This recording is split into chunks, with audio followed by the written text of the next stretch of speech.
So last weekend, I attended my cousin Emily's wedding.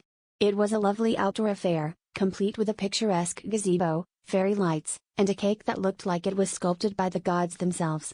Everything seemed to be going smoothly, except for the fact that the priest had misplaced his glasses earlier that morning and was squinting at everything like he was trying to solve a complex math problem in his head.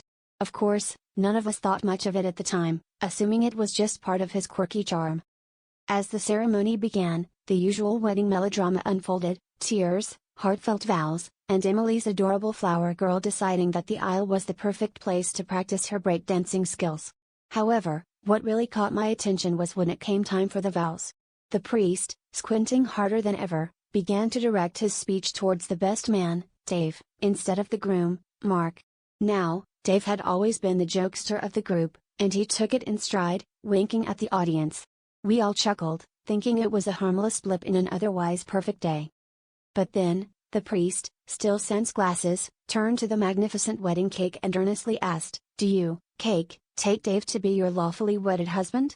The crowd erupted in laughter, and Dave, never one to miss a beat, solemnly replied, "I do."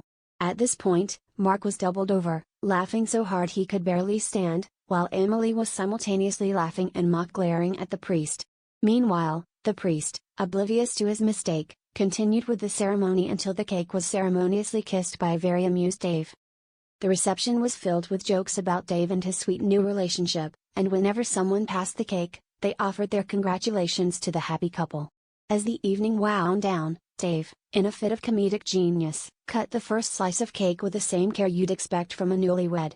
As he took a bite, he declared, "Well, folks, looks like I've finally found the icing on the cake." It was a wedding none of us would ever forget, one where love, laughter, and a little bit of misplaced matrimony made for an unforgettable day.